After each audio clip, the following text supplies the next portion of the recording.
Welcome back to the deep dive. We sift through the sources you send us, pull out the key insights, basically give you that shortcut to being, well, properly informed. And today, we are diving deep, really deep into something, well, it's pretty mind-bending, the TrueFlow tournament, the reality war. That's right. And this isn't your standard tournament, not by a long shot. It's way beyond just physical fights. We're talking strategy, intellect, existence itself is on the table. So our goal here really is to unpack what it even means for one universe to, command reality. What are the actual rules? Who's involved? And yeah, how do you win when reality itself is the prize and the battlefield? And the figure orchestrating this whole cosmic chess match, Seku Venga, the game master of the multiverse, the sources we have really paint this vivid picture. Unique combat styles, reality-bending powers, secret conflicts. It sounds like a true test of everything: intelligence, adaptability, even just surviving. Get ready, because this might twist how you see reality itself. Definitely. And at the core of it all, in this TrueFlow universe, are these seven core cosmic forces. Think of them like the fundamental operating system, the energies that actually shape reality, keep the multiverse balanced, and, crucially, dictate how fakes work. They're way beyond normal energy, beyond physics as we know it. Okay, right, let's unpack that. The sources suggest these aren't just like superpowers, they are the fabric of existence. Can you walk us through them? Give us a feel for how they stack up. Absolutely. And yeah, the sources frame them almost like fundamental laws. So number one, the flow force. This is the big one. The foundation of the TrueFlow universe. It handles balance, movement, structured combat.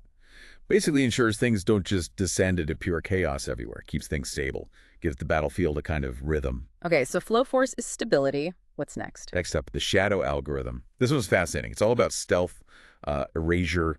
Imagine being able to just vanish from existence or disrupt enemy plans, rewrite battlefield conditions like they never were. It's pure perception manipulation. Right, so flow force is the baseline. Shadow algorithm messes with it.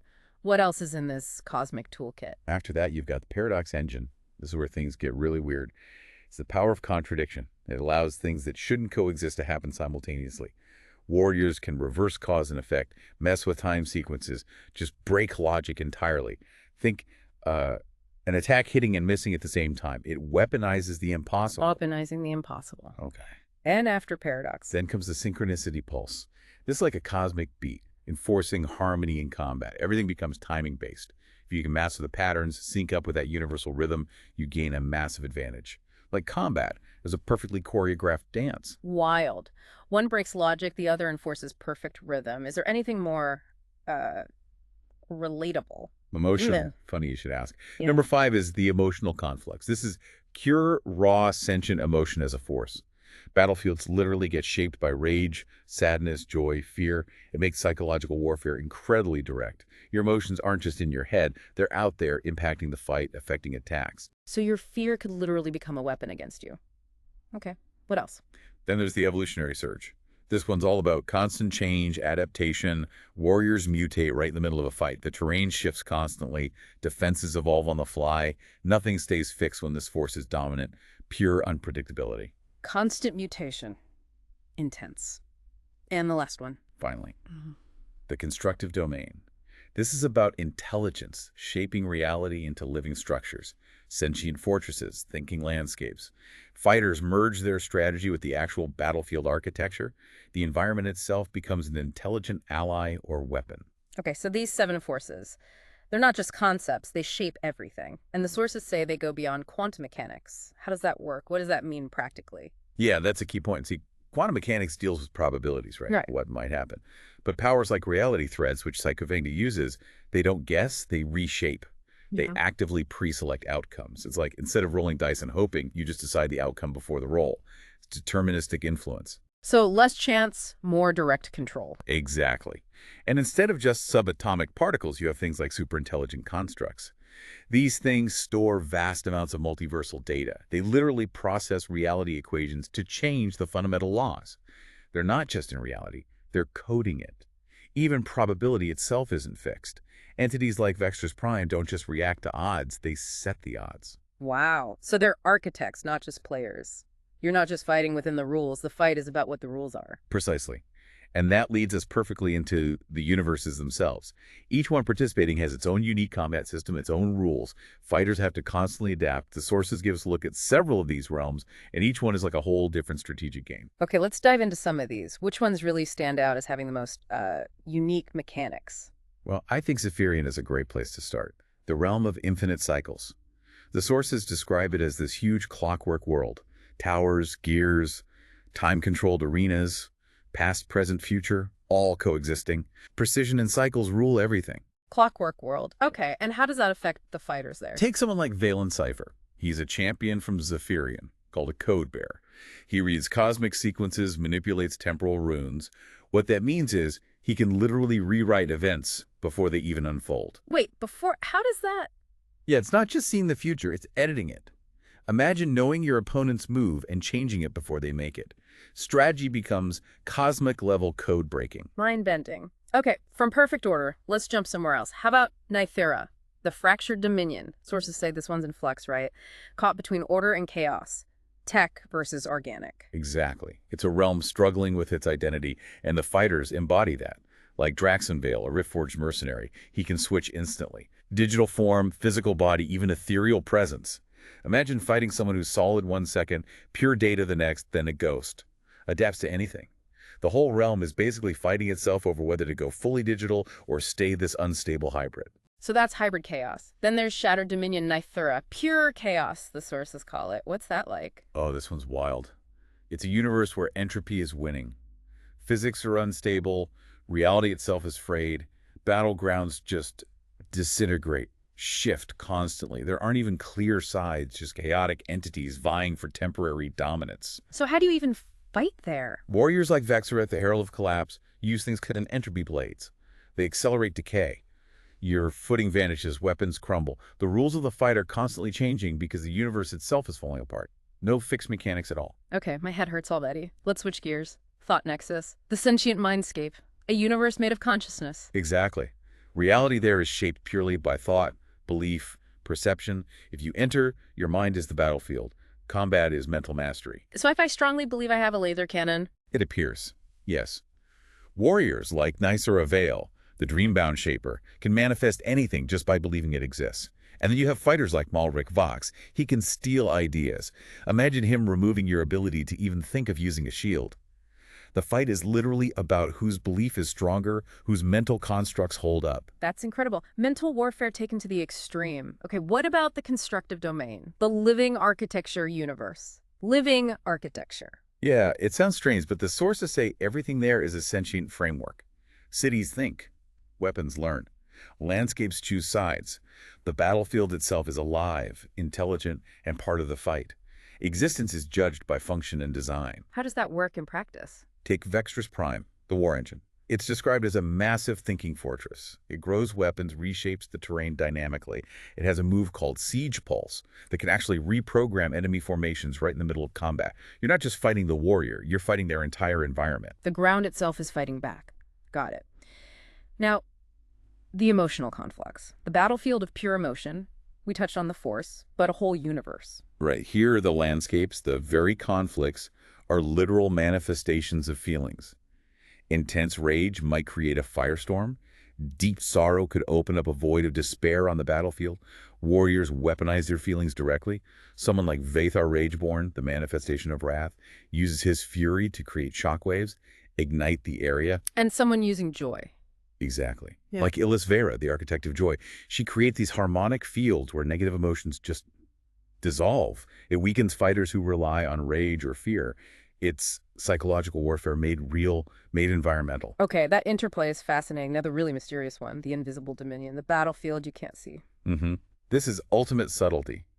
Battles happen through unseen manipulations. Fate, probability, cosmic nudges. Warriors almost never show up physically. Their existence is their influence. Influence how? Well, you have Valor Vance, the Fate Weaver. He alters causality, makes sure key events happen just right to guarantee victory, predetermination as a weapon. And then there's the Forgotten Warden. This one wields the power of erasure, can make opponents, structures, even the record of the fight just fade away like they never existed. Erased from existence, not just defeated, but undone. That's chilling. It really takes winning and losing to an existential level. Okay, almost there.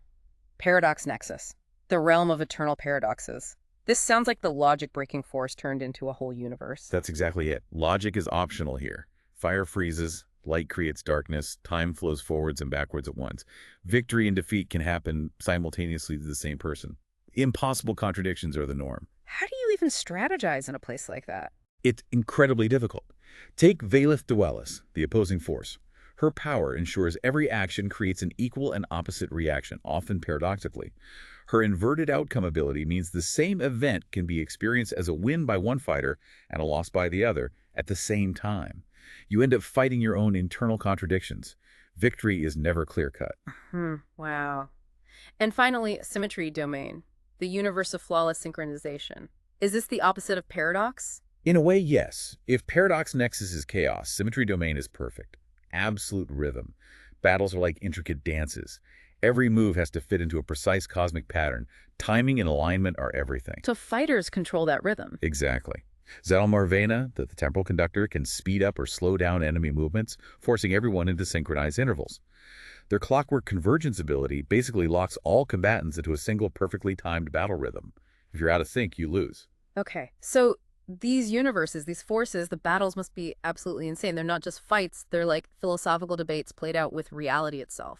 Absolutely. And the sources give us some cool examples, case studies of how these clashes might actually look. Like, imagine Saiku Venga, the game master, facing off against Salvor, who's a darkened warlord. Okay, Zalvor uses that probability collapse field, right?